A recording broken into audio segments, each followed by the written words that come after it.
Okay, चलिए आइए अब हम एफएम की क्लास शुरू करते हैं। अच्छा, कॉस्टिंग की क्लास में एक बात कहना मैं आपको भूल गया कि अभी आप घर जाकर कोई रिविजनरी क्वेश्चन अटेम्प्ट मत करिएगा। सिर्फ एक ही प्रैक्टिकल क्वेश्चन हमने करा है, उसको सफिशिएंट नहीं कहा जा सकता। एक और क्लास हो जाए, अगली क्लास परसों जो होगी उसके बाद देख लीजिए, वो मैं आपको खुद बता दूं। चलिए अब हम फाइनेंशियल मैनेजमेंट की क्लास शुरू करते हैं। यस प्लीज, चलिए आइए। जैसे हम लोगों ने कॉस्टिंग का जनरल मीनिंग शुरू में डिस्कस किया था, आइए फाइनेंशियल मैनेजमेंट की क्लास भी उसके बड़े ही जनरल मीनिंग से शुरू करते हैं।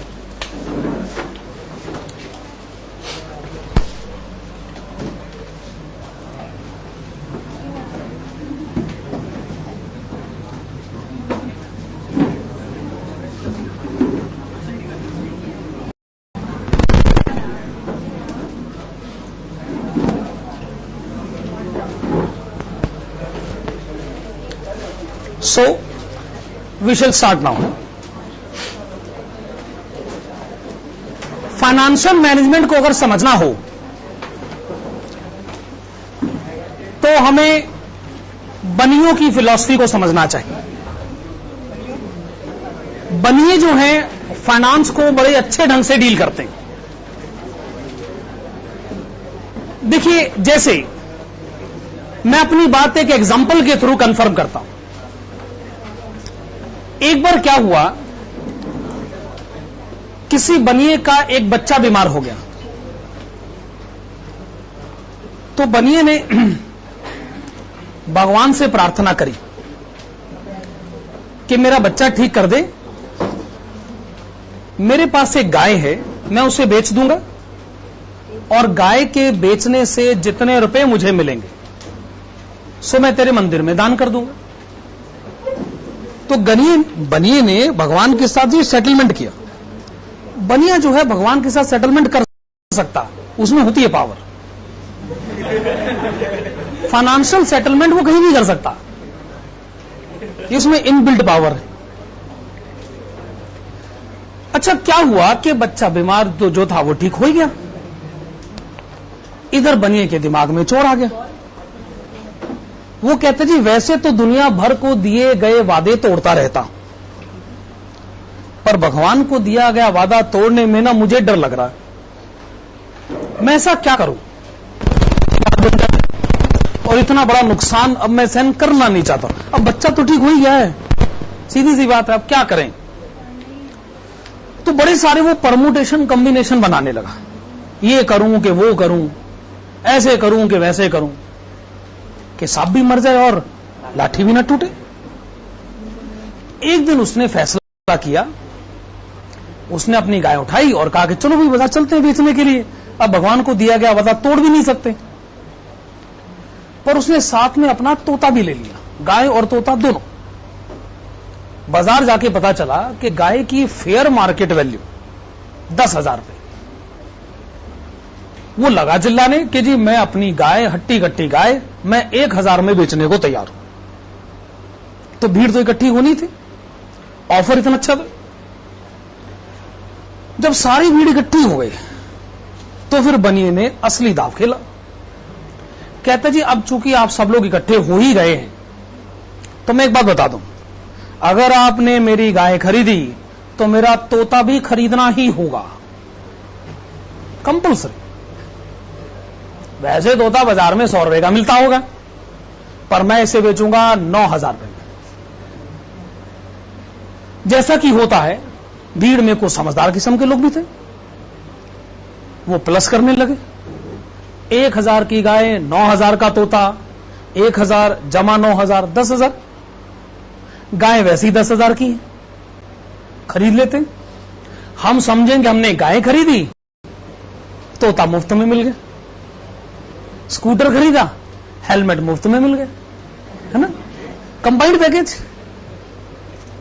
बनिया बड़ा खुश रहा, भागा भागा मंदिर आया और उसने भगवान को समझाया। बनिए में भगवान को समझाने की पावर भी होती है। वो समझाता है, कहते देख मुझे आज भी अपने शब्द याद है, मैं अपने शब्दों से मुकरना नहीं चाहता। मैंने कहा था, वो मेरे शब्द थे, गाय के बेचने से जो रुपए मिलेंगे सो मैं तेरे मंदिर में दान कर दूंगा। मैंने तो गाय 1000 की बेची, 9000 में तो मैंने तोता बेचा, और मैं रसीद साथ लाया हूं बाजार से। विश्वास नहीं तो देख लो भाई, रसीद में लिखा है sale price of guy, sale price of तोता। गाय के आगे लिखा था 1000 रुपए और नीचे तोता के आगे लिखा होता 9000 रुपए। तो 1000 रुपए मैं तेरे मंदिर में दान कर रहा हूं। देखा मैं अपने वादे का पक्का हूं कि नहीं? तो बनिए से आपको फाइनेंशियल मैनेजमेंट सीखना चाहिए। इस देश में अगर फाइनेंस किसी ने संभाला है तो बनियों ने ही तो संभाला है। पंजाबियों ने या सरदारों ने फाइनेंस थोड़ी संभाल रखा है, उनके बस की थोड़ी है फाइनेंस संभालना। फाइनेंस संभला किनसे है? बनियों से ना। बहुत पैसा इन मारवाड़ियों के पास, सिंधियों के पास, गुप्ता, गोयल, इनके पास बहुत रुपए पड़े हुए हैं और उन्होंने पैसों पर पैसा बनाया भी बहुत है। इसलिए फाइनेंस समझना है तो बनियों से फाइनेंस समझना चाहिए। अरे फाइनेंस इनके खून में दौड़ता है, ना बहन ना भैया, सबसे बड़ा रुपया। चमड़ी जाए पर दमड़ी ना जाए, है ना। ये सारे जो है ना शब्द फाइनेंशियल मैनेजमेंट से ही रिलेटेड है।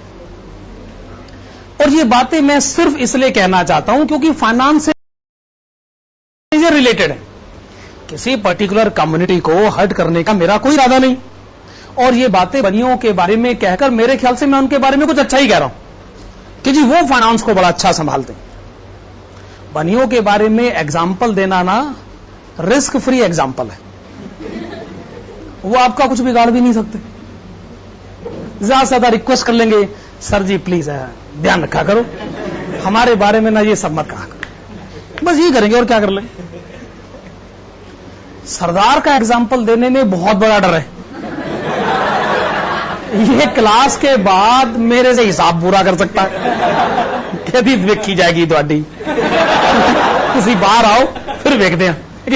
और मैं वो डर लेना नहीं चाहता भाई मुझे कल की क्लास ही पढ़ानी है, तो इसीलिए सरदार के एग्जाम्पल से बचाओ होने आपको। बनिए के एग्जाम, बनिया मुफ्त में तो किसी की पिटाई भी नहीं करता ना, तो अगर मेरे पास आएगा भी तो कहेगा जी पैसे दो तो पिटूंगा। लो यार पैसे दो नहीं, चलो माफ किया, फिर माफ करने में तो शेर है कि नहीं। चलिए फाइनेंशियल मैनेजमेंट शुरू किया गया। हाँ जी, इंडेक्स में आए, सबसे पहला चैप्टर इंडेक्स में आएगा। सबसे पहला चैप्टर फाइनेंशियल डिसीजंस, ओके। उसमें number 1 leverage analysis, EBIT EPS analysis and point of indifference, okay. Leverage analysis page number 1 से शुरू है। आप आइएगा पेज नंबर 1 पर। सबसे पहले क्या है? Leverage analysis. आप इसके क्वेश्चंस काउंट करिए, पेज नंबर 1 2 3 4 कितने क्वेश्चंस हैं? 16। ये सारे क्वेश्चंस हम क्लास में करेंगे। पेज नंबर 5 6 7 8 चैप्टर का नाम EBIT EPS analysis. Page number 9 10 11 chapter का नाम पॉइंट ऑफ इंडिफरेंस। सारे मेन क्वेश्चंस है क्लास में करने वाले। उसके बाद थ्योरेटिकल क्वेश्चन आंसर्स, जहां ये खत्म हुए फिर रिविजनरी प्रॉब्लम्स। रिविजनरी प्रॉब्लम्स में पहले लीवरेज की रिविजनरी प्रॉब्लम्स, फिर EBIT EPS की रिविजनरी प्रॉब्लम्स, फिर पॉइंट ऑफ इंडिफरेंस की रिविजनरी प्रॉब्लम्स, और उसके बाद पेज नंबर 25 से solutions to the revisionary problems. तो इसका मतलब मैंने सिस्टम को नहीं बदला, सिस्टम वही है। Main questions, theoretical question answers, revisionary practical questions, और लास्ट में solutions to the revisionary problems. System अगर ठीक बन जाए तो सारी बातें क्लियरली समझ में आ जाती हैं। शुरू करें फिर, ओके। तो हेडिंग डालेगा पहला चैप्टर, और पहले चैप्टर है leverage analysis. Chapter number 1 leverage analysis. सबसे अच्छी बात तो यह है कि आज हमने इस चैप्टर के सिर्फ थ्योरेटिकल नोट्स को पढ़ना। इसका थ्योरेटिकल एक्सप्लेनेशन इतना बड़ा है कि इसके लिए मुझे 1.5-2 घंटे या हो सकता है 2 घंटे का भी टाइम लगे। तो इसका थ्योरेटिकल एक्सप्लेनेशन बहुत बड़ा है, और आज की क्लास में बस इसके थ्योरेटिकल नोट्स ही डिस्कस होंगे, प्रैक्टिकल क्वेश्चंस इसके फिर अगली क्लास में। तो आपने हेडिंग क्या डाली है? Leverage analysis. लिखिएगा कंसेप्ट नंबर 1, यानी theoretical note number 1, concept number 1। पहली बात जो पढ़ी जाए इस चैप्टर में, हेडिंग है इनकम स्टेटमेंट।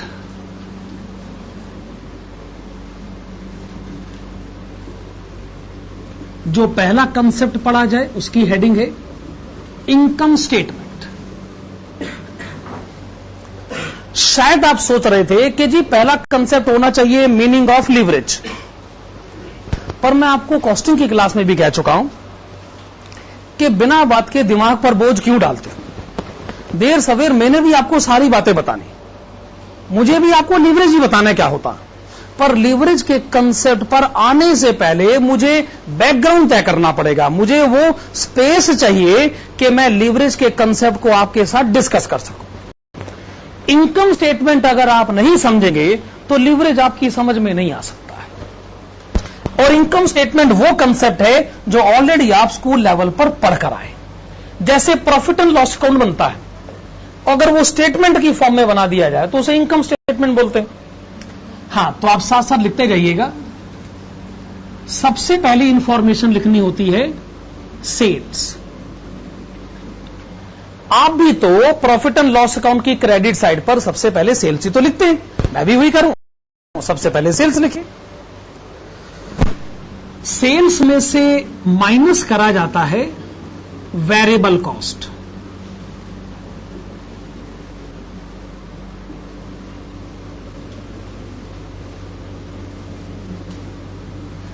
माइनस करा जाता है तो ब्रैकेट में लिखेंगे ना, सेल्स में से वेरिएबल कॉस्ट माइनस करिए। वेरिएबल कॉस्ट माइनस करके जो डिफरेंस आता है उस डिफरेंस को हम लोग टेक्निकली कहते हैं कंट्रीब्यूशन। हालांकि यह शब्द बड़ा अजीब सा है, कंट्रीब्यूशन। अगर मैं डिक्शनरी में कंट्रीब्यूशन का मतलब ढूंढूं तो क्या आपको ऐसा लगता है डिक्शनरी में लिखा होगा contribution means sales minus variable cost? ये क्या मतलब, ये तो अजीब सी बात लगती है। लेकिन फिर भी हम क्यों ऐसा टर्म यूज करते हैं? मैं कोशिश करूंगा कि आज की क्लास में मैं कंट्रीब्यूशन पर एनालिटिकल डिस्कशन आपसे करूं, अगर मुझे टाइम मिल पाया तो। क्योंकि आज और कुछ इतना सब पढ़ने के लिए है, हो सकता है कंट्रीब्यूशन डिस्कस करने का टाइम आज मुझे ना मिले, क्वाइट पॉसिबल। माइनस, इसमें से माइनस करा जाता है फिक्स्ड कॉस्ट।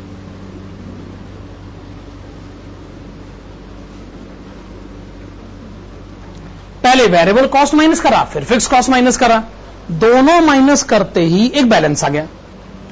उसको हम लोग कहते हैं ऑपरेटिंग प्रॉफिट। और ऑपरेटिंग प्रॉफिट को एक दूसरे नाम से भी जाना जाता है, वो नाम बहुत ज्यादा पॉपुलर है, EBIT। क्या आप जानते थे इसे? Earnings before interest and tax. ठीक बात है। EBIT में से माइनस करना पड़ता है इंटरेस्ट। इंटरेस्ट माइनस करके जो डिफरेंस आएगा, अब जो डिफरेंस आएगा उसको आप लोग क्या कहते हैं? EBT, earnings before tax. Earnings before tax, इसमें से माइनस करा जाता है टैक्स। अब टैक्स माइनस करेंगे तो डिफरेंस क्या आएगा? EAT, earnings after tax. ये जी after tax income. After tax income पर, आफ्टर टैक्स इनकम में से आपको माइनस करना है प्रेफरेंस डिविडेंड। आप प्रेफरेंस डिविडेंड का मतलब तो जानते ही होंगे ना, dividend paid to preference share holders. इसे आप करिए माइनस। जो डिफरेंस आया, वो जो फाइनल आंसर आया, उस फाइनल आंसर को हमारे यहां कहा जाता है अर्निंग्स टू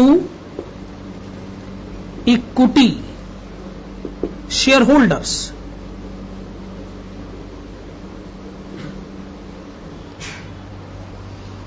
यानी ये अर्निंग का वो हिस्सा है कि जिस पर इक्विटी शेयर होल्डर्स का राइट है, ये इक्विटी शेयर होल्डर्स को बिलोंग करता है।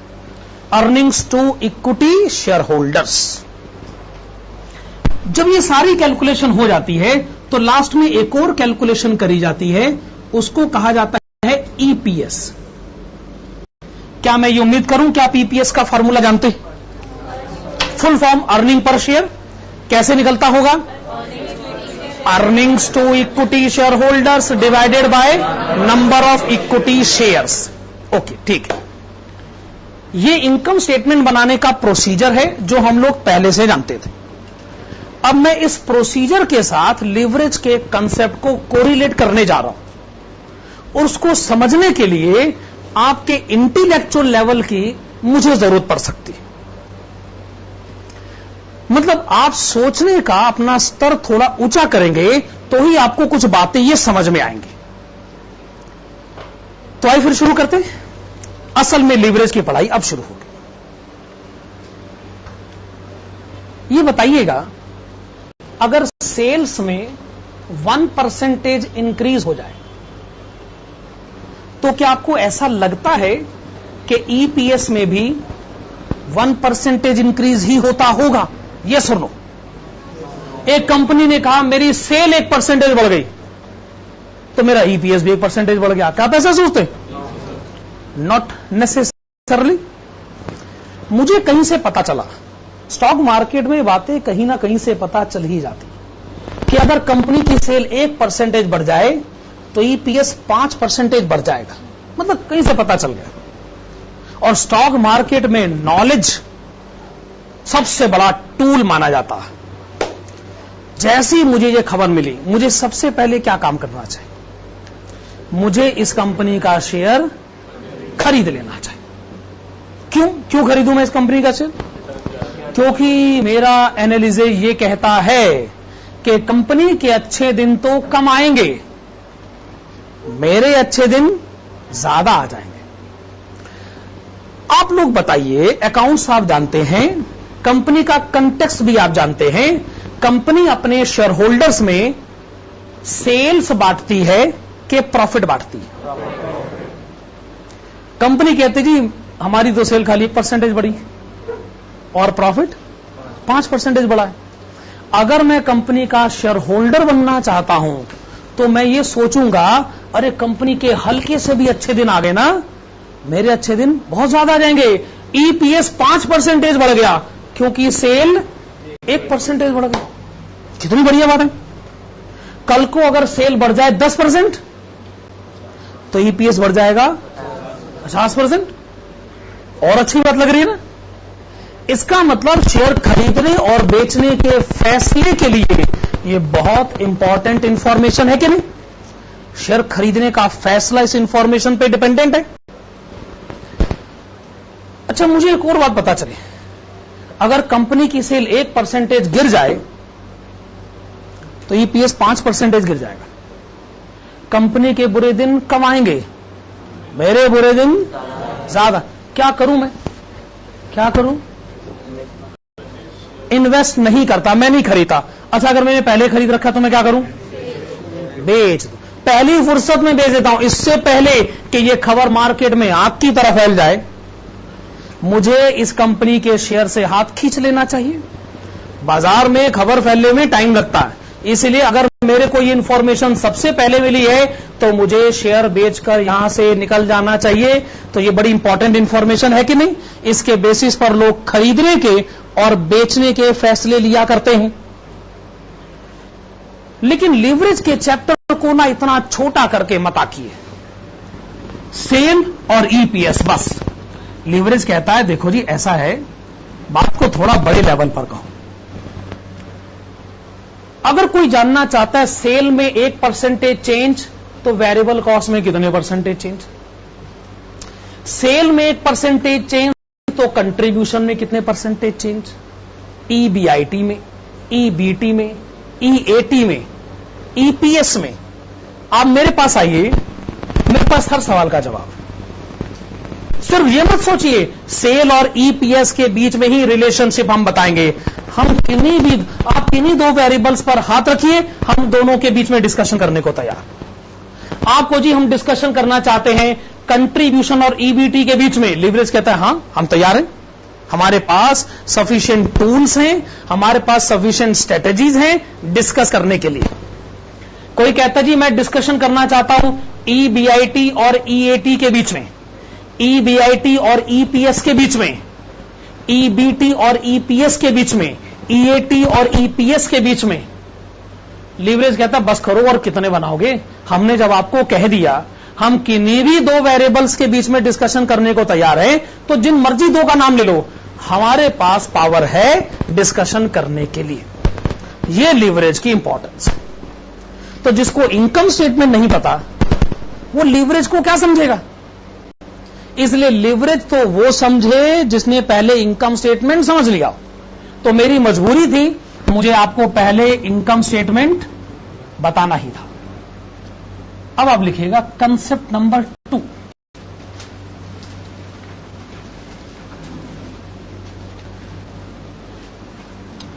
कंसेप्ट नंबर 2 के ब्रैकेट्स में लिखिएगा operating profit.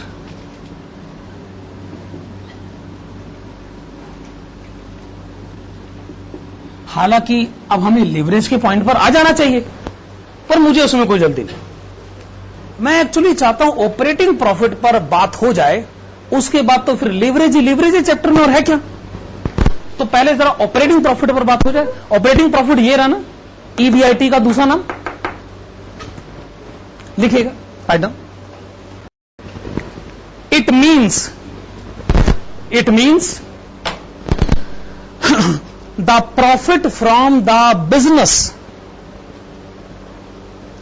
It means the profit from the business due to the reason of business activities. It means the profit from the business due to the reason of business activities. Full stop. In other words, it represents such amount of profit. It represents such amount of profit which is obtained. It represents such amount of profit which is obtained by deducting variable cost, which is obtained by deducting variable cost and fixed cost sales.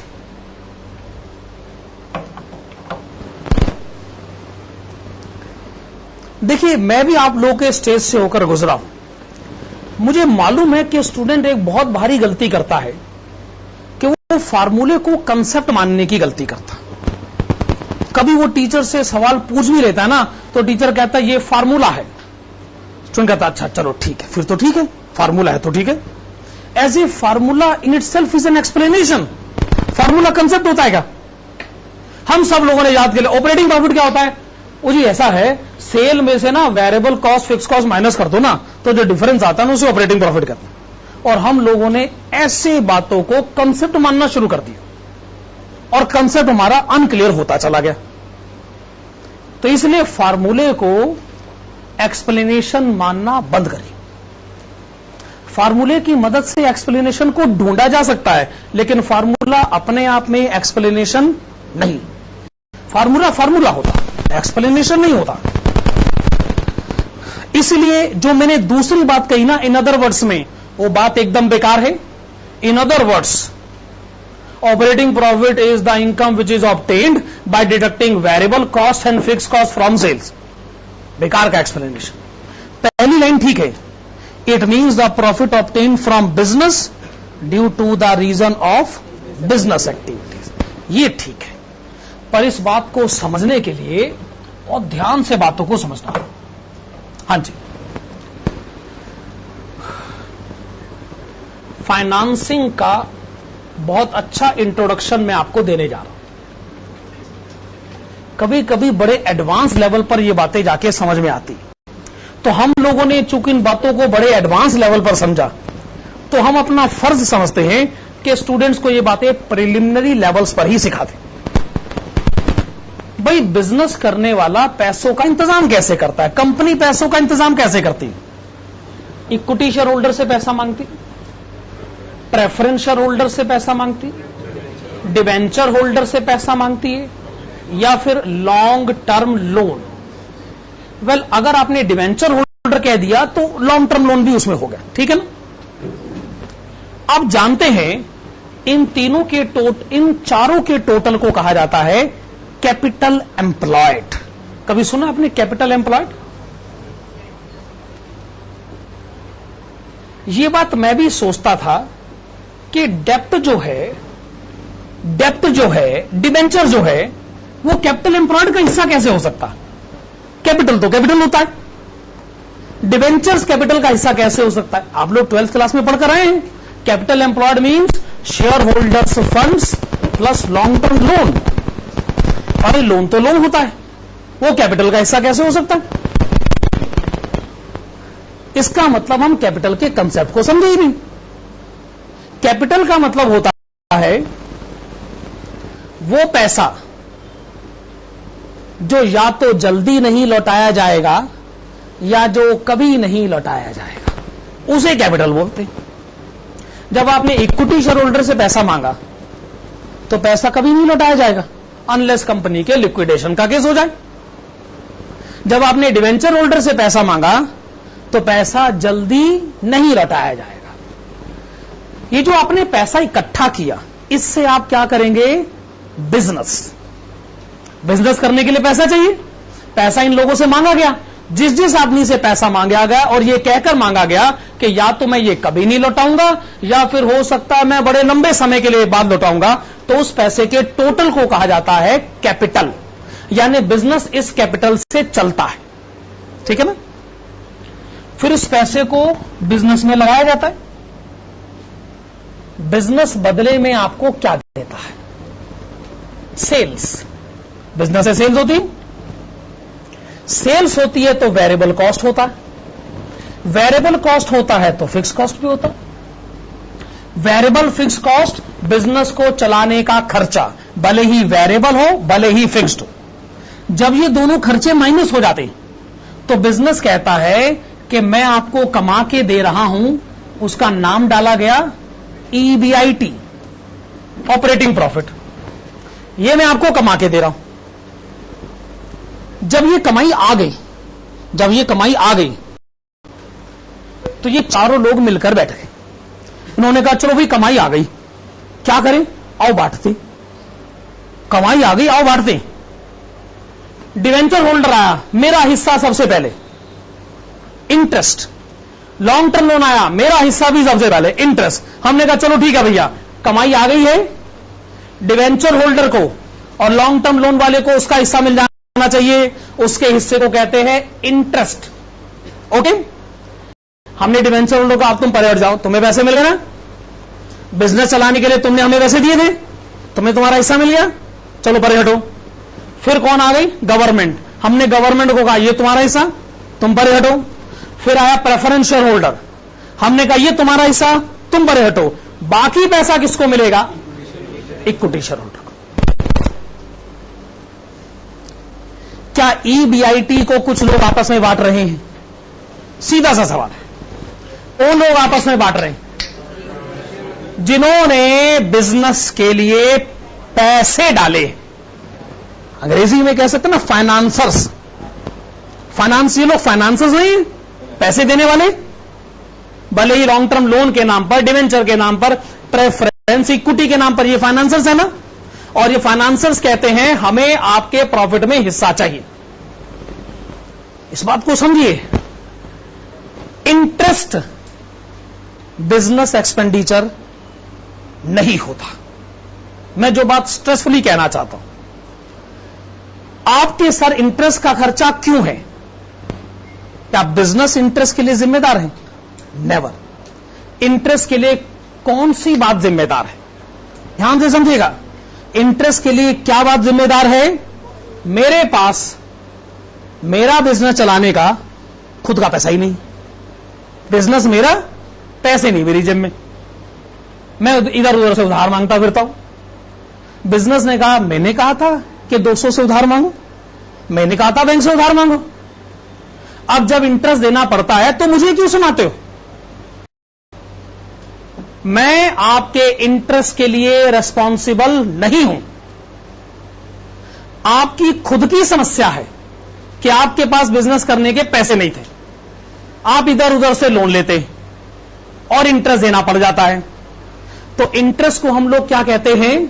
Technically financial expenditure. कभी सुना आपने term financial expenditure?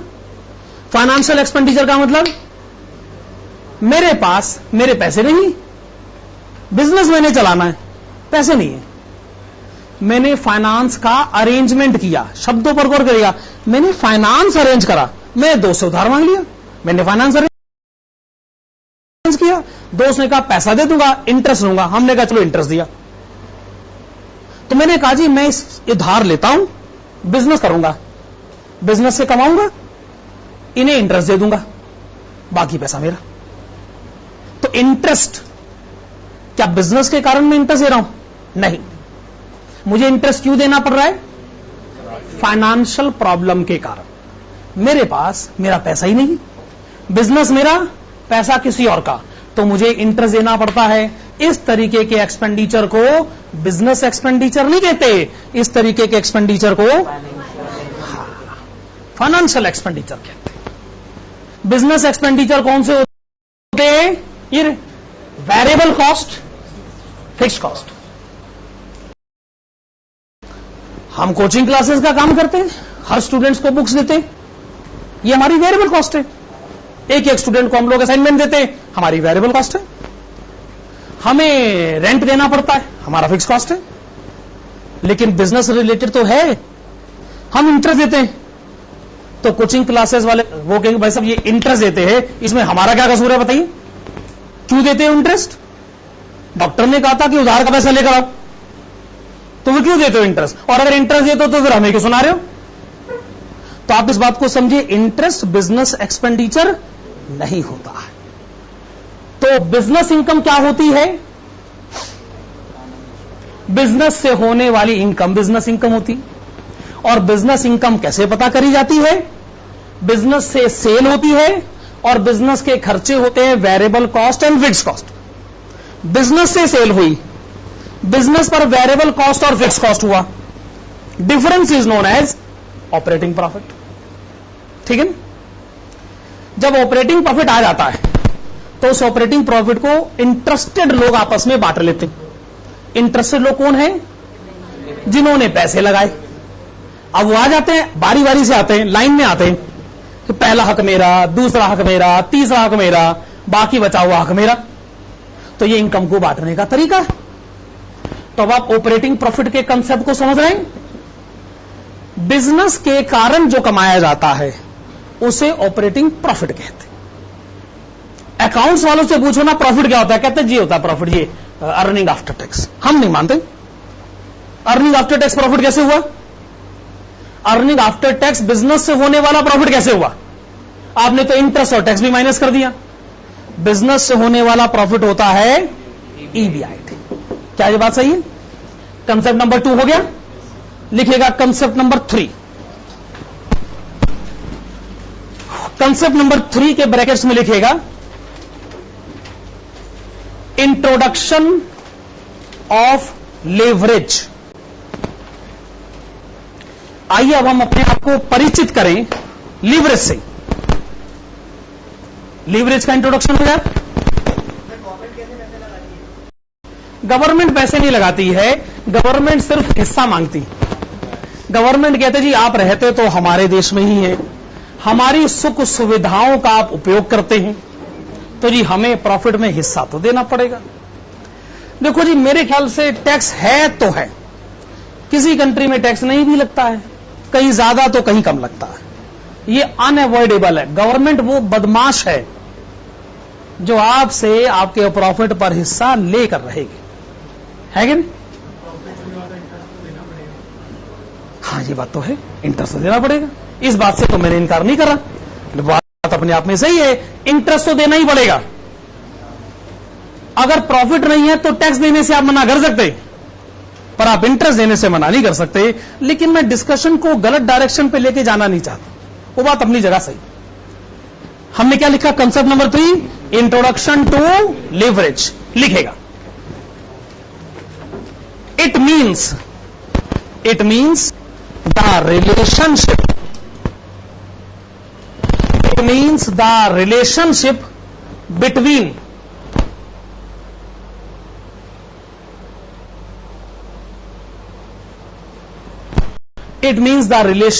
Between two or more interrelated variables। क्या लिखा समझ में आ रहा है? It means the relationship between two or more interrelated variables, full stop। In financial analysis,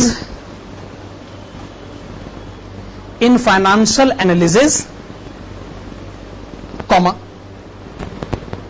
the related variables may be sales, variable cost, contribution, sales, variable cost, contribution, EBIT, EBT, EAT, EPS, etcetera. इतने सारे शब्द इस्तेमाल होते हैं, किन्हीं दो को उठा लीजिए और आपस में डिस्कशन करना शुरू कर दीजिए। अगर एक में बदलाव इतना आए तो दूसरे में कितना आएगा। इस तरीके के डिस्कशन को जिस चैप्टर में पढ़ा जाता है, या यूं कहें जिस चैप्टर में समझा जाता है, उस चैप्टर का नाम है लीवरेज एनालिसिस। मुझे कभी कभी लगता है लीवरेज बड़ा पराया शब्द है, बड़ा अजीब सा शब्द लगता है, इसलिए मैं कभी लीवरेज टर्म ना समझता हूं ना समझाता हूं। मेरे ख्याल से शब्द है रिलेशनशिप, एक का दूसरे पर इन्फ्लुएंस, असर जो पड़ता है। तो अगर आप असर को पढ़ोगे, इन्फ्लुएंस को पढ़ोगे, रिलेशनशिप को पढ़ोगे तो बात ज्यादा अच्छी समझ में आएगी। लीवरेज बड़ा भारी भरकम सा शब्द लगता है, तो आप शब्दों के पीछे मत जाओ। ये आपने क्या लिखा? Concept number 3। ओके, अब लिखेगा कंसेप्ट नंबर 4।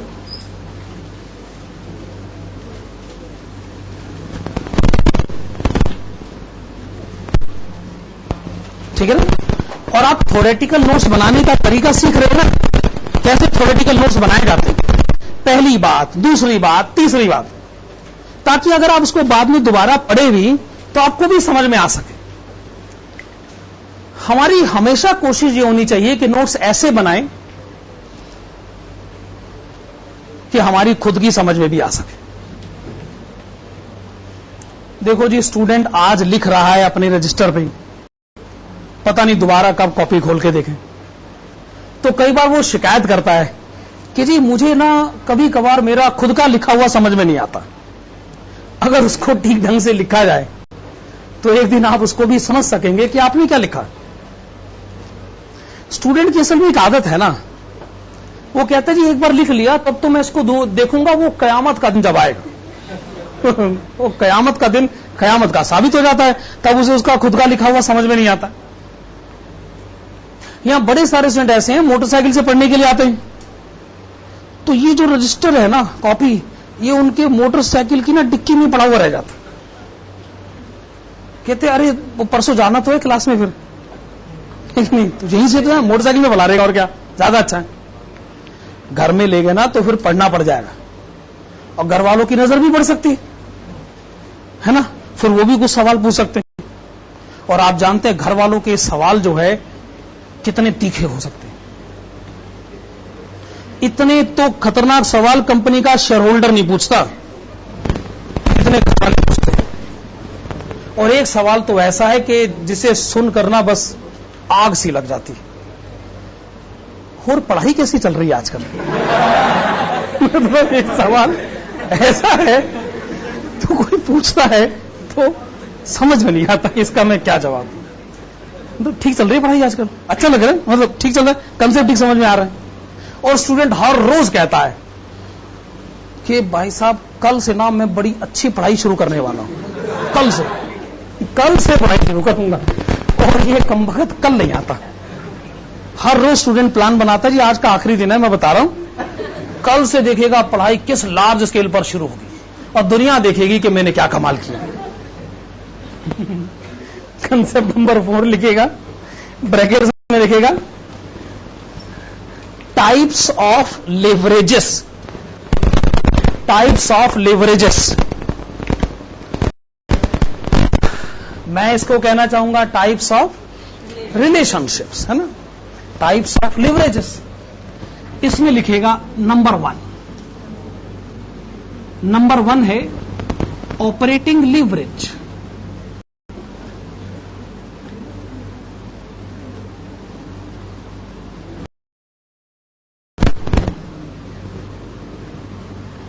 ऑपरेटिंग लिवरेज, इसको अंडरलाइन करें, इसके आगे लिखे it means the finance, it means the relationship, it means the relationship which arises, it means the relationship which arises due to the reason of, due to the reason of business operating activities, due to the reason of business operating activities।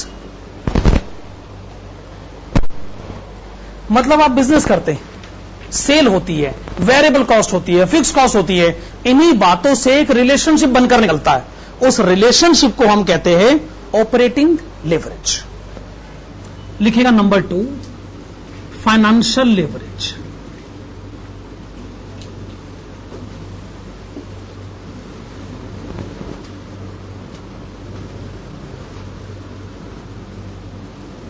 इसके आगे लिखेगा it means, it means the relationship, it means the relationship which arises due to, which arises due to the reason of financial activities, which arises due to the reason of financial activities। अब जैसे company ने कहा जी मुझे interest देना पड़ता है, इसी बात का एक रिलेशनशिप बन जाता है। इस तरीके के रिलेशनशिप को आप और मैं कहेंगे फाइनेंशियल लेवरेज। नंबर 3 लिखेगा combined leverage.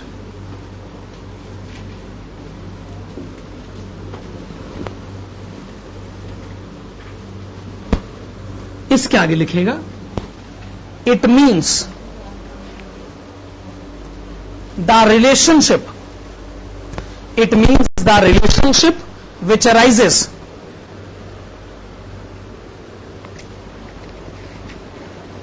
due to the reason of, due to the reason of business activities, business activities as well as financial activities, as well as financial activities।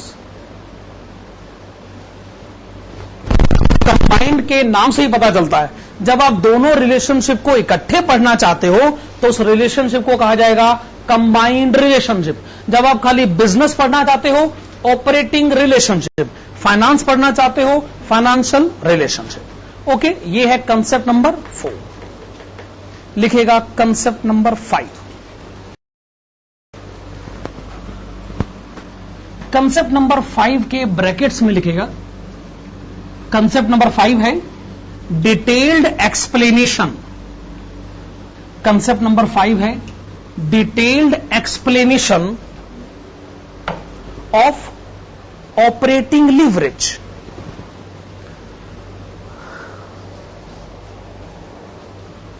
अब मैंने आज की क्लास में आपको बस 3 कंसेप्ट और पढ़ाने।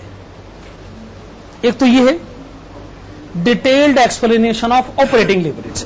अगला कंसेप्ट क्या होना चाहिए? Detailed explanation of financial leverage. और आखिरी detailed explanation of combined leverage. मेरे ख्याल से बात एकदम क्लियर है कि हमारी क्लास अब किस डायरेक्शन में आगे बढ़ने वाली। कंसेप्ट नंबर 5 शुरू किया जाए। इसमें लिखा जाए पॉइंट ए, और पॉइंट ए की हेडिंग डाली जाए। पॉइंट ए लिखा जाए फार्मूला।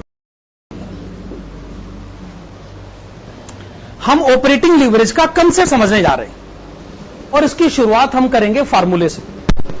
फार्मूला समझते हैं, बाकी बातें भी समझ में आ जाए। इसको डिस्कस करने में आधे घंटे से ज्यादा का टाइम लगेगा। फार्मूला लिखिएगा DOL is equal to, DOL यानी degree of operating leverage. Simple, DOL degree of operating leverage, यह एब्रीविएशन खूब इस्तेमाल होता है। फार्मूला है percentage change in EBIT divided by percentage change in sales.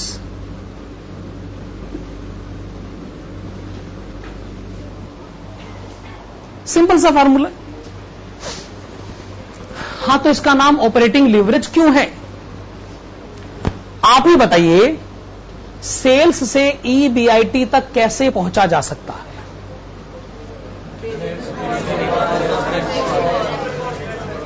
आप लोग कोरस में शायद आप कहना चाहते हैं अगर सेल्स में से वेरिएबल और फिक्स कॉस्ट माइनस करा जाए तो EBIT पर आया जाता है।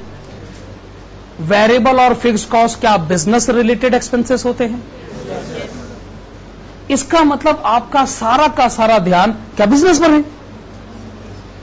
सेल का मतलब बिजनेस से होने वाली सेल, EBIT का मतलब बिजनेस से होने वाला प्रॉफिट। तो इसका मतलब आप बिजनेस डिस्कस करना चाहते हैं और बिजनेस के ऊपर करे गए डिस्कशन को ऑपरेटिंग शब्द के थ्रू डिस्कस करना होगा, इसलिए हमने नाम डाला ऑपरेटिंग लीवरेज। हम इस फार्मूले में कहीं इंटरेस्ट को बीच रास्ते में नहीं आने देंगे। इंटरेस्ट आ ही नहीं सकता। सेल्स से EBIT तक पहुंचते समय इंटरेस्ट बीच रास्ते में नहीं आता है, सिर्फ वेरिएबल कॉस्ट और फिक्स कॉस्ट आते हैं। तो हमने नाम सही इस्तेमाल करा, ऑपरेटिंग लीवरेज।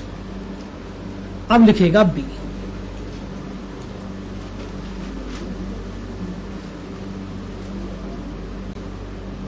ऑब्जेक्टिव लिखिएगा with the help of this leverage, with the help of this leverage,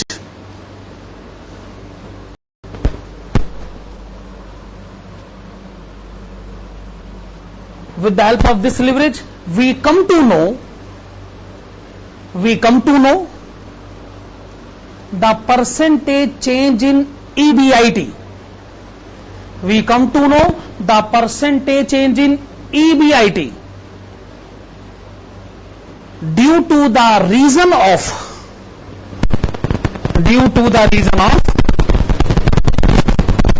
1% change in sales, due to the reason of 1% change in sales. For example, if DOL of a company, if DOL of a company is 5, It means that 1% increase in sales, 1% increase in sales will produce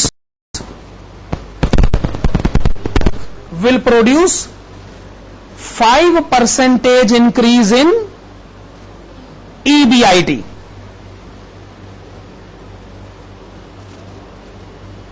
यानी business की cell अगर 1% बढ़ गई तो business से होने वाला profit 5% बढ़ जाएगा।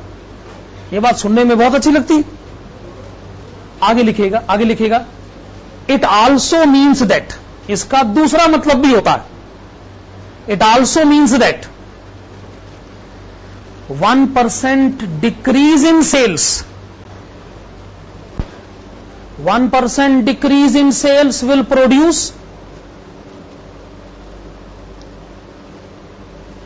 5% decrease in EBIT। अब आपको बुरा भी लग सकता है, सही बता रहा हूं। इकोनॉमिक कंडीशन इतनी वॉलेटाइल होती है कि कोई भी कंक्लूजन डेवलप करते हुए हमको भी बहुत डर लगता है। आप जानते हो पूरा का पूरा स्टॉक मार्केट फ्यूचर प्रेडिक्शन पर डिपेंडेंट है, और फ्यूचर प्रेडिक्शन जितनी मर्जी आप लाख कोशिश कर लीजिए, जितनी मर्जी आप स्टॉक मार्केट के खिलाड़ी बन जाइए, आखिरकार तो आप कह उठते हो कि भैया मैं क्या कर सकता हूं।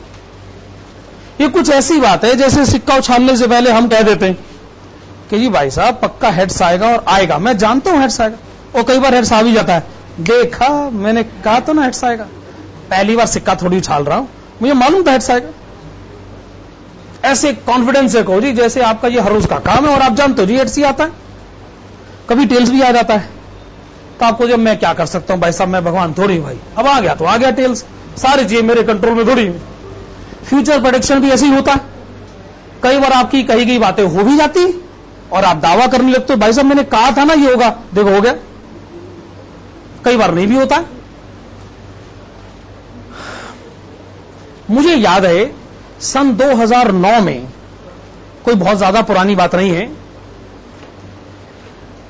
जब जनरल इलेक्शन के रिजल्ट आए, तब हो सकता है आप 9वीं 10वीं क्लास में होंगे, जब जनरल इलेक्शन के रिजल्ट आए और यूपीए 2 की सरकार बनकर आई, जब कांग्रेस दोबारा से वापस पावर में आई, उससे 2 दिन पहले जो स्टॉक मार्केट में हलचल हुई वो अनप्रेसिडेंटेड थी। सबको लगा कि भाई के स्टॉक मार्केट में मतलब जो पार्लियामेंट बनकर आएगी वो हंग पार्लियामेंट हो, किसी को क्लियर मेजॉरिटी मिलने वाली है। तो हमको लगा जी इकोनॉमिक सिचुएशन डावाडोल होगी। सबने समझदारी दिखाई, कम से कम उस समय उनको लगा कि वो समझदारी दिखा रहे। सबने अपना स्टॉक निकाल दिया, पैसा आ गया क्या साथ में, हमने कहा बस पैसा आ गया, बस भाई अगर पैसा ना लेते तो अभी तो स्टॉक मार्केट डूबने वाला है, अच्छा सस्ते अच्छा इसी रेट पर निकालकर बाहर निकल गए। सब खुश हुए। फिर इलेक्शन रिजल्ट आए तो जितने भी सो कॉल्ड समझदार थे सबकी आंखें फटी की फटी रह गई।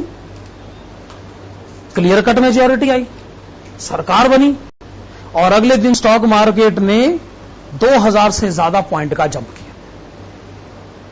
सब लोग परेशान हो गए। वो शुरू में समझदार कह रहे थे, अभी कल रात को ही बोल रहे थे भाई साहब पक्का स्टॉक मार्केट देखना कल कैसे क्रैश करेगा। लोग कहते तो ऐसे ही है ना, और एक दिन सबकी समझदारी धरी की धरी रह गई। आप समझिए जितना मर्जी बड़ा खिलाड़ी क्यों ना हो, वो आखिरकार तो प्रेडिक्ट ही करता है ना, और प्रेडिक्शन फेल हो सकता है ना भाई, अर्थक्वेक भी तो आ सकता है, तो वहां प्रेडिक्शन कहां चला जाएगा। और लोग तो कह भी रहे थे 2012 में दुनिया खत्म होने वाली, अब अगस्त का महीना तो चल ही रहा है और ज्यादा टाइम बचा भी नहीं हुआ, सितंबर का महीना चल रहा है, ज्यादा टाइम तो बचा भी नहीं। हम प्लान कर रहे हैं जी, हमने तो मई 2013 में पेपर देना है नहीं, तैयारी तो इसी कंटेक्स्ट में हो रही है कि जी हमने तो पेपर देना है। हाँ कह रहे हो 2012 में दुनिया खत्म होगी, तो ये आज हमने जो फीस जमा कराई है उसका क्या होगा। ज्यादा टेंशन इस बात की है। खैर मैं ये कह रहा था एस्टिमेट गलत भी हो सकता है, और स्टॉक मार्केट में वो आदमी ना जाए जिसका दिल कमजोर है। स्टॉक मार्केट कहता है कि आप ना, अगर मान लीजिए आपकी जेब में लाख रुपए, बड़ा मैं छोटा अमाउंट बता रहा हूं, लाख रुपए, तो अब वो लाख रुपए लेकर स्टॉक मार्केट में आइए कि अगर इसका जीरो भी हो गया ना, तो आपके माथे पे शिकन नहीं आना चाहिए कि चलो गया तो क्या, मैं ये सोच के आया था। अगर जो आदमी ये सोचकर आएगा ना, तो यकीन मानिए वो लाख रुपए के ना, हो सकता है 2-3 साल में 5 लाख भी बनाए। वो 1 लाख के 5 लाख बनाएगा या 1 लाख डूबो कर आ जाएगा। इस मेंटेलिटी के साथ जाओगे ना तो फायदे में रहो। सिर्फ वो पैसा स्टॉक मार्केट में लेके जाइए जिसके डूबने का आपको खतरा नहीं होगा, तो स्टॉक मार्केट आपके लिए सक्सेसफुल गेम माना जाएगा। अपने आप को उधार पर डालकर स्टॉक मार्केट का गेम खेलोगे तो हमेशा पछताओ। ये बात मैं आपको अभी बता रहा हूं, क्योंकि अभी आप स्टॉक मार्केट में नहीं गए, मैं वहां से होकर आया। मुझे मालूम है कि मैं वहां बुरे दिन देखे, मैं नहीं चाहता कि आने वाली जनरेशन वो बुरे दिन देखे। पर समस्या यह है कि किसी की बात को सुनकर देखकर किसी को अकल नहीं आती। आप कहते जिस दिन मैं गड्ढे में गिरूंगा ना, मैं उसी दिन सोचूंगा कि गड्ढे में गिर के चोट कितनी लगती है भाई। तो आप गिरे थे, आपको पता होगा साहब चोट कैसे लगती है। मैं तो कभी गिरा ही नहीं। जिस दिन मैं भी गिरूंगा मुझे भी चोट का एहसास हो जाएगा। तो चलो ऐसा है तो फिर ऐसे ही सही, अब हम क्या कर सकते। भाई सलाह देना ना बड़ी मुसीबत का काम है आज की डेट में, बहुत बड़ी मुसीबत हो जाती है सलाह देने से। एक बार किसी स्टूडेंट को मैंने कह दिया, शुरू में मेरी बहुत आदत थी सलाह देने की, बाद में मैंने अपने आप को कंट्रोल किया। ह्यूमिलेट होने से तो अच्छा सलाह मत दो। मैंने एक बार किसी स्टूडेंट को कह दिया कि तुम क्या पढ़ाई करते। पढ़ाई तो मैं करता था मेरे जमाने में, तुम क्या नोट्स बनाते हो। नोट्स तो मैं बनाता था मेरे जमाने में, तुम्हारे क्या कंसेप्ट क्लियर है। कंसेप्ट तो मेरे क्लियर थे मेरे जमाने। अब सुनने की हद होती है। स्टूडेंट बेचारा कब तक सुनता, फूट पड़ा, फूटेगा ही अब और क्या। कहता जी इसका तो मतलब ये हो गया कि आपको तो बड़ा अच्छा मास्टर पढ़ाता होगा। तभी आपके कंसेप्ट बड़े अच्छे क्लियर थे। अब आप सोच लो मेरे कंसेप्ट क्यों क्लियर नहीं। हमने कहा भाई मेरी तौबा, मेरे बाप की तौबा, भैया अब स्टूडेंट को कुछ नहीं बोलना। पॉइंट नंबर सी लिखेगा, example.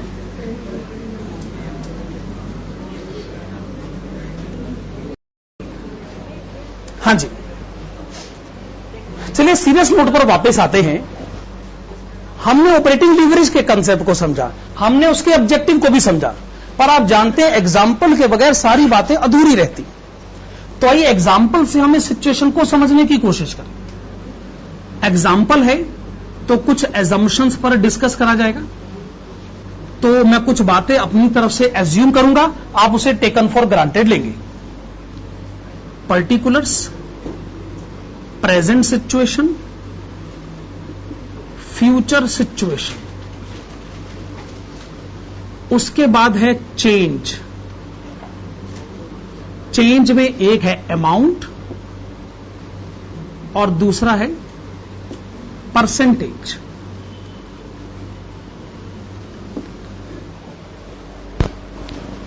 Particulars, present, future, change, amount, percentage. तो जैसा मैंने कहा था कि एग्जाम्पल है तो कुछ एजम्पशंस पर तो होगा ही होगा।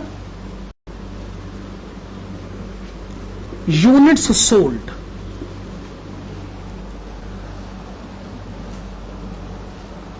मान लीजिए प्रेजेंटली मैं 10,000 यूनिट बेच रहा हूं और फ्यूचर में मैं 15,000 यूनिट बेचना चाहता हूं। एजम्पशन, अभी मैं 10,000 यूनिट बेच रहा हूं और मेरा इरादा अगले साल 15,000 यूनिट को बेचने का है। ठीक बात है। अच्छा, मैं फिर मान रहा हूं कि सेलिंग प्राइस जो है ना वो है ₹10 पर यूनिट। तो जी अगर अभी मैं 10,000 यूनिट बेच रहा हूं तो मैं 1 लाख रुपए में बेच रहा हूं। कल को मैं 15,000 यूनिट बेचूंगा तो मैं 1.5 लाख रुपए में बेचूंगा। तो मैं जो सिचुएशन आपके सामने लेकर आया हूं उस सिचुएशन में सेल जो है वो 50,000 रुपए इंक्रीज हो रही है। दूसरे शब्दों में सेल जो है 50% इंक्रीज हो रही है। जो एग्जाम्पल हमारे सामने है, जो सिचुएशन हमारे सामने है, उसमें सेल 50% इंक्रीज हो रही। ठीक है, आइए इसमें से हम माइनस करें वेरिएबल कॉस्ट। फिर से मैं एजम्पशन ले रहा हूं कि वेरिएबल कॉस्ट है ₹6 पर यूनिट। तो प्रेजेंटली 10,000 यूनिट 6 रुपए के हिसाब से, तो वेरिएबल कॉस्ट हो गया 60,000 रुपए। 15,000 यूनिट 6 रुपए के हिसाब से वेरिएबल कॉस्ट हो गया 90,000 रुपए। तो हम क्या देख रहे हैं कि वेरिएबल कॉस्ट में 30,000 का इंक्रीज है। दूसरे शब्दों में वेरिएबल कॉस्ट में 50% इंक्रीज है। ठीक बात है। सेल्स में से वेरिएबल कॉस्ट माइनस करोगे तो कंट्रीब्यूशन आ जाएगा। कंट्रीब्यूशन प्रेजेंटली कितना है? 40,000। फ्यूचर में कितना हो जाएगा? 60,000। कितना इंक्रीज हो जाएगा? 20,000। बताइए कितना परसेंटेज इंक्रीज हो रहा है? 50%। 50%, 50%, 50%, हर तरफ 50%। ये हमारा ऑब्जेक्टिव नहीं है। हम चाहते कि यहां कुछ और हो, वहां कुछ और, इधर भी 50 उधर भी 50। ये चैप्टर पढ़ने का ऑब्जेक्टिव ही नहीं। Minus fixed cost. ठीक है, फिक्स कॉस्ट कुछ एज्यूम कर ले, 20,000 एज्यूम कर ले। फिक्स कॉस्ट तो फिर फिक्स कॉस्ट है, सेम रहनी चाहिए ना, इंक्रीज नहीं होना चाहिए, इंक्रीज नहीं होना चाहिए। अब आ गया ईबीआईटी। तो प्रेजेंट ईबीआईटी कितना है? 20,000। फ्यूचर ईबीआईटी कितना हो जाएगा? 40,000। ईबीआईटी कितना इंक्रीज हो रहा है? 20,000। ईबीआईटी कितने परसेंटेज इंक्रीज हो रहा है? 100%। यही हम सुनना चाहते थे। हम कुछ और सुनना चाहते थे। 100% नहीं सुनना चाहते थे, हम कुछ और सुनना चाहते थे। 50% खूब सुन लिया था। अब इस एग्जाम्पल को हम यहां रोकते हैं और नीचे लिखते हैं DOL is equal to percentage change in EBIT divided by percentage change in sales। यही तो फॉर्मूला है। EBIT का परसेंटेज चेंज हमारे सामने है 100%। सेल्स का परसेंटेज हमारे सामने चेंज है 50%। तो ये आ गया 2। इसको सिर्फ 2 लिखेगा, 2% या 2 टाइम्स या 2:1 मत लिखेगा, सिर्फ 2। तो आपने DOL कैलकुलेट करा है 2। इसका मतलब क्या है? अगर सेल में 50% चेंज होता है तो EBIT में 100% चेंज होता है। दूसरे शब्दों में अगर सेल का चेंज होता 1% तो EBIT का चेंज होता 2%। आपने A पढ़ा फार्मूला, B पढ़ा ऑब्जेक्टिव, C पढ़ा एग्जाम्पल, अब लिखेगा D।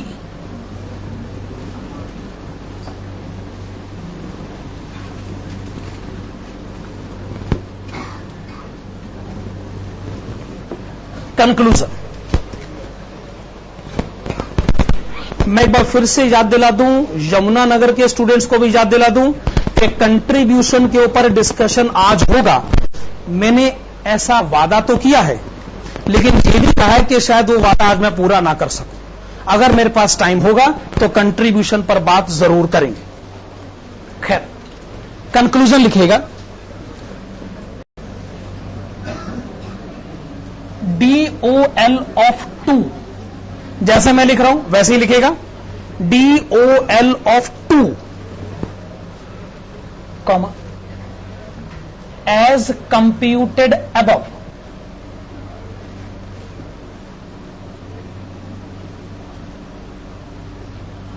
फिर comma, DOL of 2 as computed above implies that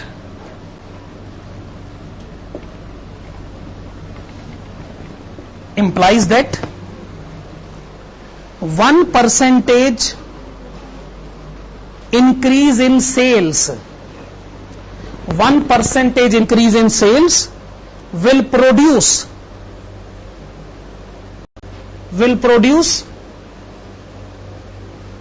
2% increase in EBIT, will produce 2% increase in EBIT. It also means that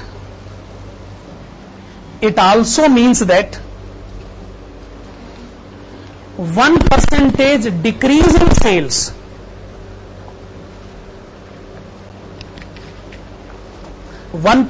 decrease in sales will produce 2% decrease in EBIT. Okay, formula, objective, example, conclusion. अब लिखेगा E, note.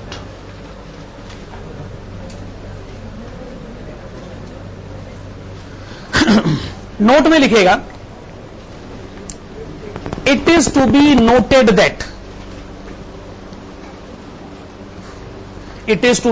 That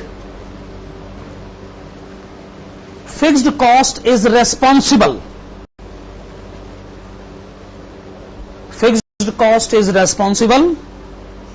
for existence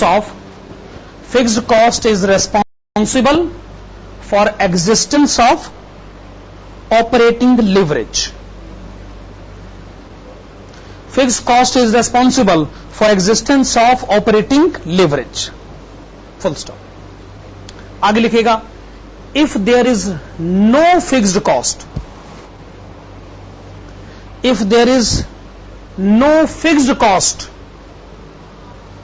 comma, the operating leverage would have been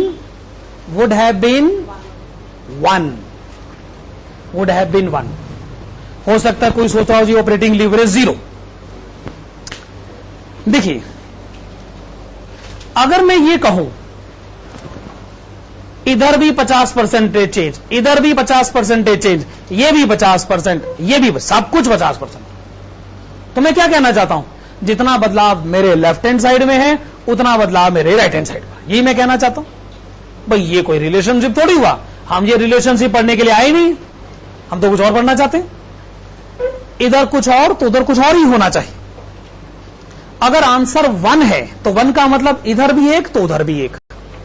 जब answer 1 है तो उसको हम कहते हैं no leverage, no relationship.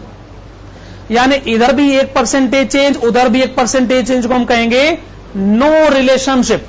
तो लीवरेज अगर 1 है इसका मतलब कोई रिलेशनशिप नहीं है. रिलेशनशिप के लिए लीवरेज 1 से ज्यादा होना चाहिए. आंसर 2 होना चाहिए, 5 होना चाहिए, 8 होना चाहिए, ताकि लीवरेज का, रिलेशनशिप का एग्जिस्टेंस समझ में आए. अगर इमेजिन करा जाए कि फिक्स कॉस्ट है ही नहीं, तो आप फिक्स कॉस्ट को 0 लिखकर देख लीजिए. तो अगर फिक्स कॉस्ट को 0 लिखोगे तो यही 50% का रिलेशनशिप नीचे भी आ जाएगा, सब कुछ 50% हो जाएगा. तो वो हम पढ़ना ही नहीं चाहते. तो फिक्स कॉस्ट रेस्पॉन्सिबल है, किसके लिए रेस्पॉन्सिबल है? ऑपरेटिंग लीवरेज के लिए. वेरिएबल कॉस्ट क्यों रेस्पॉन्सिबल नहीं है? क्योंकि वेरिएबल कॉस्ट तो प्रोपोर्शनेट इंपैक्ट में आ गया, वो तो 50-50-50 बोलने लगा. हमने कहा जी ये तो कोई रिलेशनशिप नहीं हुआ. तो अगर ऑपरेटिंग लीवरेज का एग्जिस्टेंस है तो वो वेरिएबल कॉस्ट के कारण नहीं है, वो फिक्स कॉस्ट के कारण. ठीक है ना? लास्ट पॉइंट लिखिएगा F. Alternative formula. देखिए हमारे पास ऑपरेटिंग लीवरेज कैलकुलेट करने का एक दूसरा फार्मूला भी है, पर आज की क्लास में मैं इसके ऊपर डिस्कशन नहीं कर पाऊंगा क्योंकि दूसरा ऑब्जेक्टिव मेरा है और भी फाइनेंशियल और कंबाइंड लीवरेज पर बात करनी है। तो आप ये फार्मूला लिख लीजिए बस। फार्मूला है existing contribution divided by existing EBIT।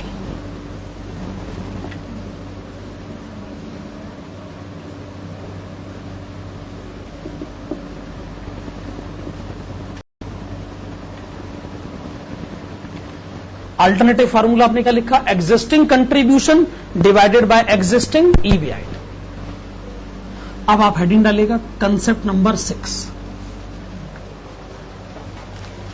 Concept number 6 के ब्रैकेट्स में लिखेगा detailed explanation of financial leverage. Concept number 6 के ब्रैकेट में लिखेगा detailed explanation of financial leverage.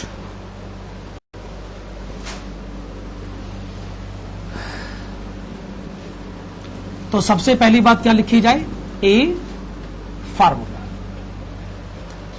Formula लिखेगा DFL is equal to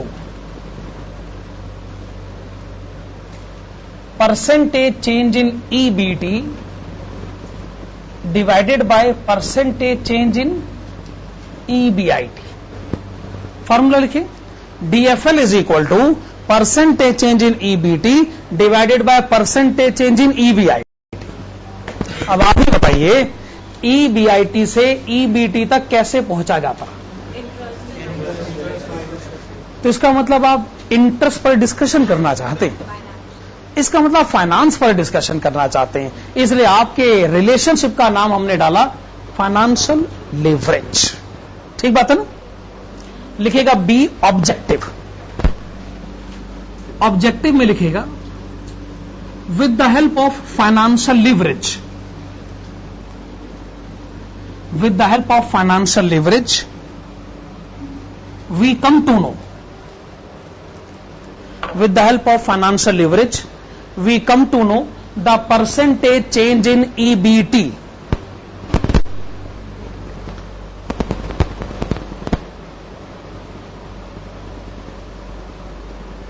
we come to know the percentage change in EBT due to the reason of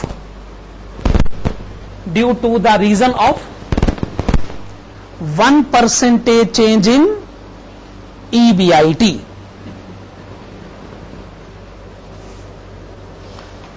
मैं सोचता हूं EBIT है interest से पहले की इनकम, EBT है इंटरेस्ट के बाद की इनकम। तो इंटरेस्ट से पहले वाली इनकम और इंटरेस्ट के बाद वाली इनकम आपस में कोई रिलेशनशिप डेवलप करना चाहती हैं, इसलिए हमने नाम डाल दिया फाइनेंशियल लीवरेज। लिखेगा सी एग्जाम्पल। तो सोचता हूं जहां ऑपरेटिंग लीवरेज का एग्जाम्पल छोड़ा था वहीं से इस एग्जाम्पल को शुरू करें। Particulars, present, future, change, amount, percentage, वही कॉलम्स, वही कंसेप्ट।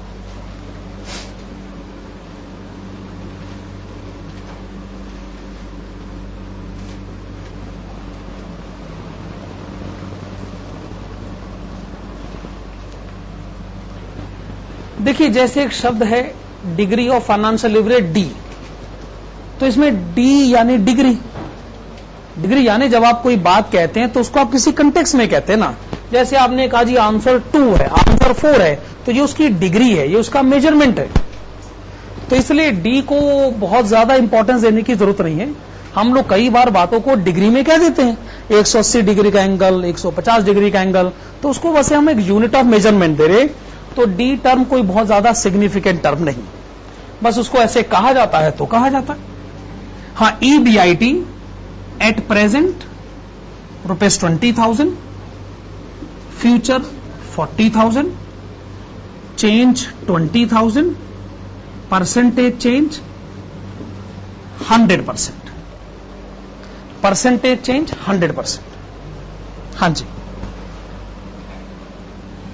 मैं ये कह रहा था कि ऑपरेटिंग लीवरेज का एग्जांपल हमने यहां छोड़ा था ना, तो यहीं से हम ऑपरेटिंग फाइनेंशियल लीवरेज के एग्जांपल को कंटिन्यू करते।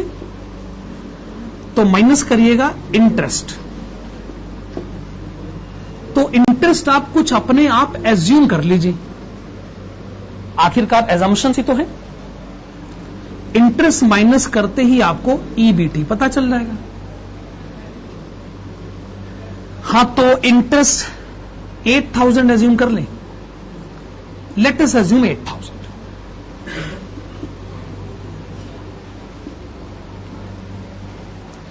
हाँ जी, इंटरेस्ट 8,000 है, 8,000 रहेगा। तो हम क्या देखते हैं कि ईबीटी है 12,000 में, ईबीटी है 32,000 में। अच्छा, ईबीटी में डिफरेंस कितना है? 20,000 रुपए का। चेंज कितना है आप बताएंगे? पहले 12,000 फिर 32,000, 20,000 का चेंज हो गया। अगर पहले 12,000 हो और 20,000 का चेंज हो जाए तो 20,000 12,000 का कितना परसेंटेज? 167%। Is it 167%? ठीक है ना, 167%।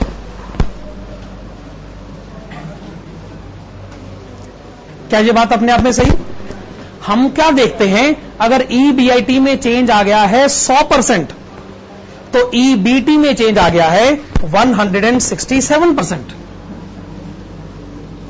आप लिखेगा DFL is equal to percentage change in EBT divided by percentage change in EBIT.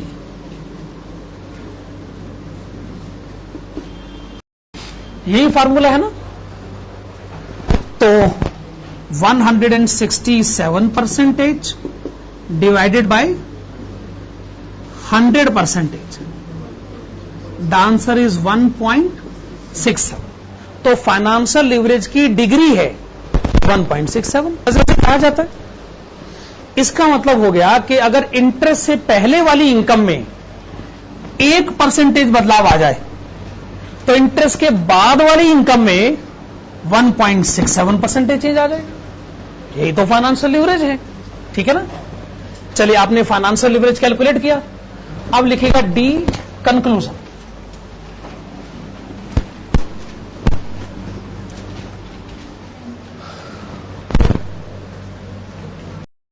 अब कंक्लूजन कुछ ऐसे लिखेगा, DFL ऑफ 1.67। क्या लिखा आपने? DFL of 1.67 as computed above, as computed above implies that 1% increase in EBIT, 1% increase in EBIT will produce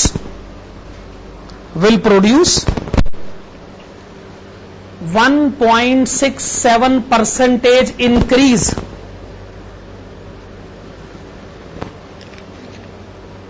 in EBIT। ठीक है ना, 1% increase in EBIT will produce 1.67% increase in EBT. Similarly, 1% decrease in EBIT will produce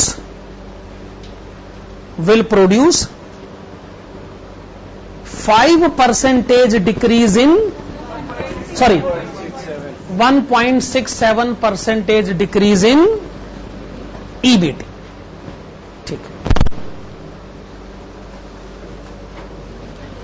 क्या हम इस फार्मूले की validity को समझ पा रहे हैं? हां जी कहिए।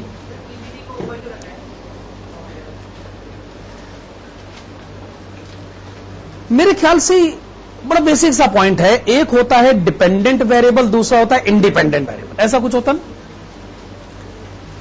अगर कोई मुझसे पूछे कि जी मेरे कितने मार्क्स आए हैं, ये बात परसेंटेज में कैसे बताई जाती, तो मैं कैसे बताऊंगा? Marks scored divided by total marks, standard marks, total marks multiplied with 100। ऐसे ही होता ना। मैं भी आपको उसी कंटेक्स्ट में कुछ बताना चाहता हूं। नीचे क्या है? इंटरेस्ट से पहले वाली इनकम। पहले कौन सा बदलाव आएगा? पहले इंटरेस्ट से पहले वाली इनकम में बदलाव आता है या इंटरेस्ट के बाद वाली इनकम में बदलाव आता है? पहला बदलाव होगा इंटरेस्ट से पहले वाली इनकम में, उसके बाद बदलाव आएगा इंटरेस्ट के बाद वाली इनकम में। तो इंटरेस्ट से पहले वाली इनकम में अगर 1% बदलाव आ जाता है तो इंटरेस्ट के बाद वाली इनकम में कितने परसेंटेज बदलाव आ जाता है? इसीलिए मेरे ख्याल से सिंपल सी मैथमेटिकल नॉलेज है कि कौन सा वेरिएबल नीचे आना चाहिए और कौन सा वेरिएबल ऊपर आना चाहिए। जो आप जानना चाहते हैं वो वेरिएबल ऊपर होना चाहिए और जो गिवन है वो वेरिएबल नीचे होना चाहिए। आप लोग ऐसे सवाल पूछते हो तो कभी कभार मेरे भी कुछ कंसेप्ट क्लियर हो जाते हैं। अब आपने ऐसा सवाल पूछा, ऐसा सवाल मैंने जिंदगी में आज तक कभी सुना नहीं, पर मुझे लगा कि नहीं सवाल बहुत अच्छा है, तो फिर इसका जवाब ढूंढा गया और जवाब मिल गया। हम क्या जानना चाहते हैं और क्या गिवन, तो इससे अपने आप में एक जवाब निकल कर आता है। तो आज आपकी मदद से जवाब मिल गया। अगली क्लास में मैं इसको अपना कंसेप्ट कहकर बच्चों को सुनाऊंगा और कुछ ऐसे बताऊंगा जी तो मैंने डेवलप करा। ठीक है ना, मैं ऐसा कर सकता हूं ना। ऐसे ही होता है, सभी टीचर्स ने यही काम करा है। स्टूडेंट से सीखा और अगले बैच में अपने नाम से पढ़ाया। उस स्टूडेंट का तो कोई नाम ही नहीं आया जिसने वो बड़ा इंपॉर्टेंट क्वेश्चन पूछा था। ठीक है ना। हां जी,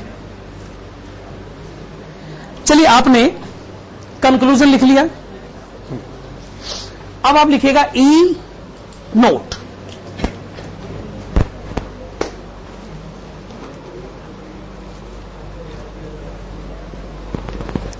जयपुर के स्टूडेंट को मैं कहूंगा थोड़ा इंतजार करिए। आप एक पॉइंट को बार बार कह रहे हैं, मैं उसको समझ रहा हूं। I will come to that point. हां, तो लिखेगा ई नोट। नोट में लिखेगा it is to be noted that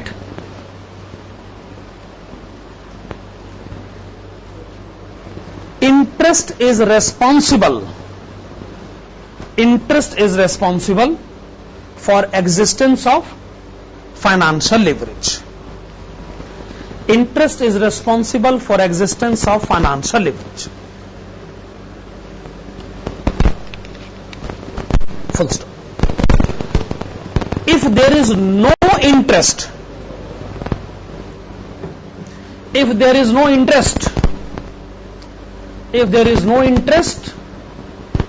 the financial leverage would have been 1. If there is no interest, the financial leverage would have been 1.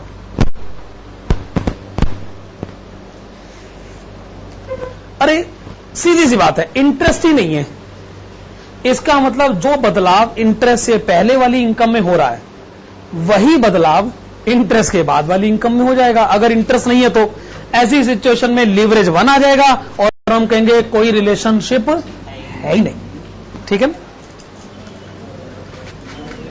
अब आप लिखेगा F लिखेगा alternative formula.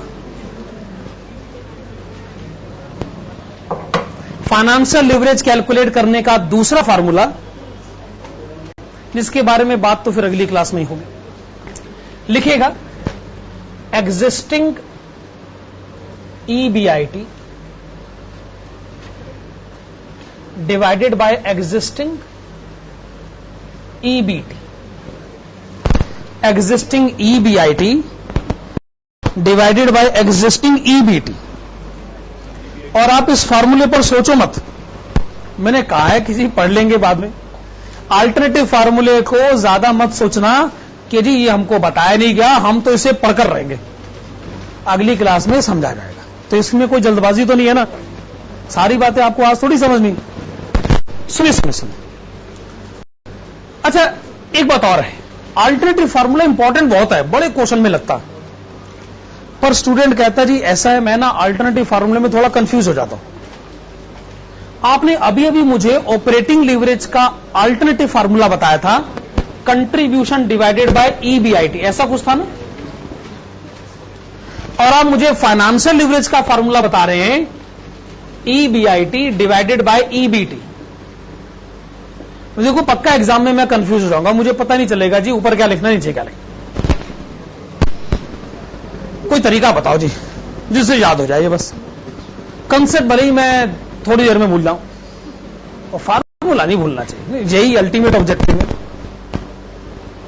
अब ये ट्रेजेडी है, इसका मैं क्या कर सकता हूं। फार्मूला नहीं भूलना चाहिए, कंसेप्ट भले ही भूल जाए, ये होना तो नहीं चाहिए पर ये होता है। सुनिए, तो फिर आप वो बात भी सुन लीजिए, वो बात सुन लीजिए जिससे फार्मूला आप कभी नहीं भूलेंगे। असल में ऑपरेटिंग लीवरेज जो है वो फिक्स्ड कॉस्ट के कारण होता है, और फाइनेंशियल लीवरेज जो है वो इंटरेस्ट के कारण होता है। तो आप इस फार्मूले को कुछ यूं पढ़िएगा, contribution by EBIT before fixed cost divided by after fixed cost. Contribution का मतलब होता है फिक्स कॉस्ट से पहले, EBIT का मतलब होता है फिक्स कॉस्ट के बाद। ठीक है ना, आगे बढ़ते हैं। फाइनेंशियल लीवरेज इंटरेस्ट की पढ़ाई है, इंटरेस्ट से पहले डिवाइडेड बाय इंटरेस्ट के बाद, बिफोर डिवाइडेड बाय आफ्टर। अब मजाल है आप कभी फार्मूला भूल जाओ। ऑपरेटिंग लीवरेज कहता है फिक्स कॉस्ट को पढ़ो, हमने कहा ठीक है, before fix cost divided by after fix cost. मैं लॉजिक नहीं बता रहा हूं आपको, मैं आपको याद करने का तरीका बता रहा हूं। जैसे आपको पढ़ाया गया था 9th क्लास में कि sine theta, cos theta, tan theta कैसे याद होता है, पंडित बद्री प्रसाद हर हर बोले। जब आपको यह पढ़ाया गया था तो आपको कहा गया था अरे भाई ऐसे याद करो, अभी समझने का काम होता रहेगा बाद में। मैं आपको याद करने का तरीका बता रहा हूं, आप पूछ रहे हो जी लॉजिक का इसके अंदर।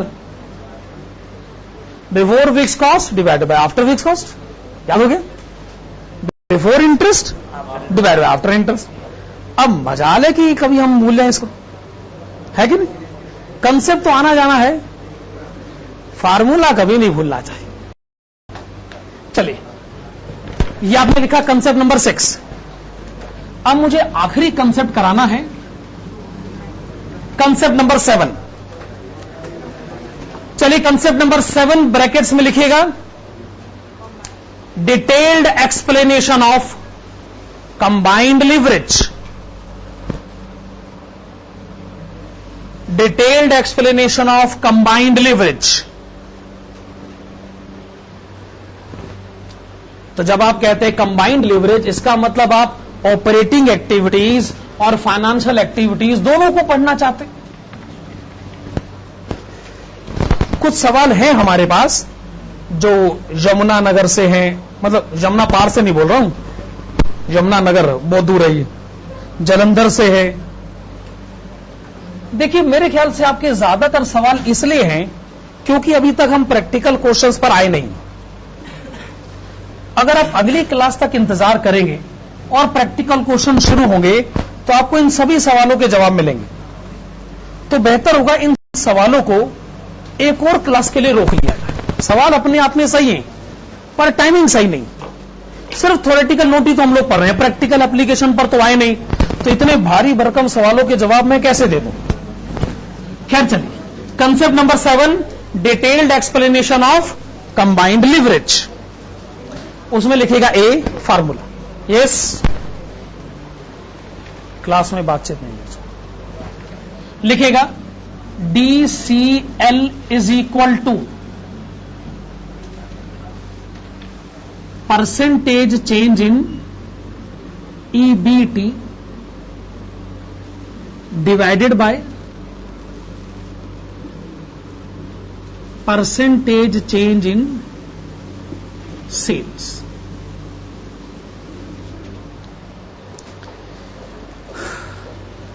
सेल से EBT तक कैसे पहुंचा जाए कि जी वेरिएबल कॉस्ट माइनस कर दो, फिक्स कॉस्ट माइनस कर दो, इंटरेस्ट भी माइनस कर दो। तो फिर आपने तो सब कुछ ही माइनस करवा दिया, ऑपरेटिंग एक्टिविटीज वाले फैक्टर भी माइनस करवा दिए, फाइनेंशियल एक्टिविटीज वाले भी मैटर माइनस करवा दिए।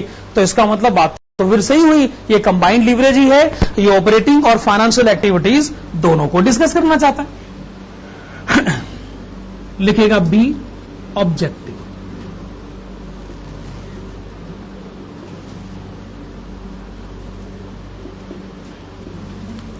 Okay, with the help of combined leverage,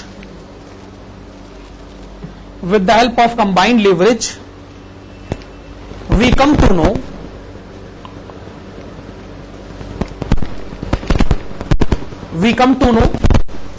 the percentage change in EBT. We come to know the percentage change in EBT due to the reason of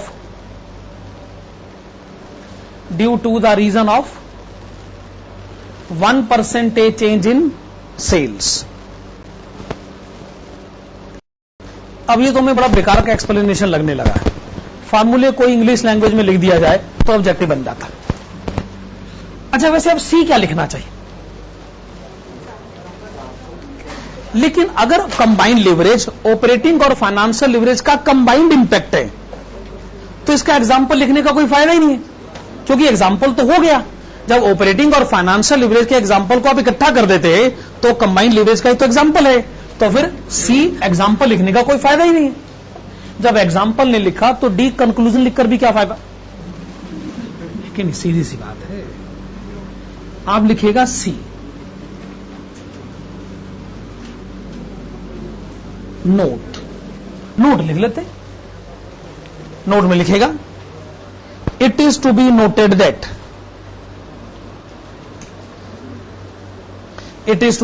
that fixed cost and interest is responsible for existing combined leverage। ठीक है ना, combined leverage है क्योंकि fixed cost है, क्योंकि interest है।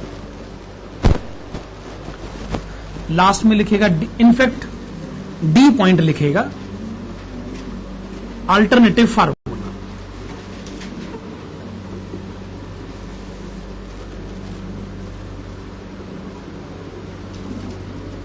Alternative formula लिखेगा existing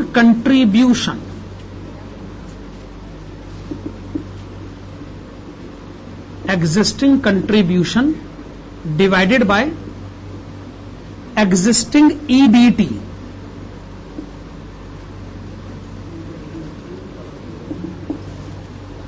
आप बिफोर बाय आफ्टर के कंसेप्ट में आना चाहें, कंट्रीब्यूशन जाने, फिक्स्ड कॉस्ट और इंटरेस्ट से पहले, EBT यानी फिक्स्ड कॉस्ट और इंटरेस्ट के बाद, बिफोर डिवाइडेड बाय आफ्टर।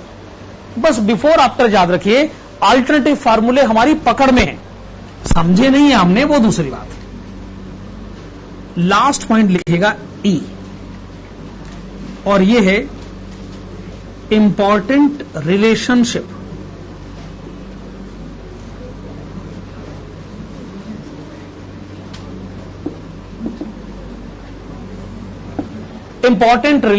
लिखेगा, और वो है DCL is equal to DOL multiplied with DFL। Actually कई बार स्टूडेंट ये सोचने लगता है कि कंबाइंड लीवरेज तो कंबाइंड इंपैक्ट है, और कंबाइंड इंपैक्ट का मतलब होता है प्लस करना। जैसे हम कहते हैं ना कंबाइंड बात बोलो, तो लोग कहते हैं कंबाइंड यानी प्लस कर दो, कंबाइंड हो जाएगा। वो सोचते हैं कि operating leverage plus financial leverage combined leverage होना चाहिए।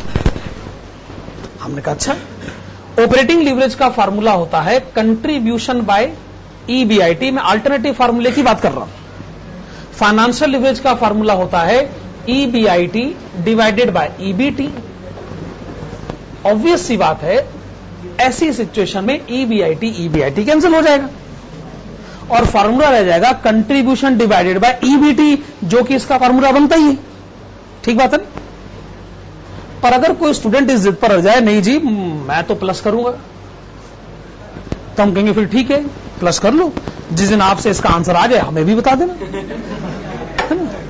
जिस दिन आप प्लस करके इसका आंसर निकालने में कामयाब हो जाओ हमें भी बता देना, हम भी स्टूडेंट्स को आगे पढ़ाना शुरू कर देंगे।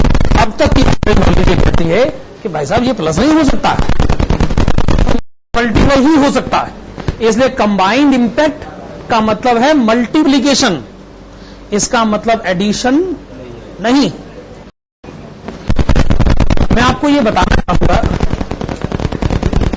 आपकी क्लास जो है उसका जो शेड्यूल टाइम है वो 8:30 बजे तक है। कॉस्टिंग में तो मैंने आपको बताया कितने बजे क्लास शुरू होती, उस समय वहां तो यही बताना ना।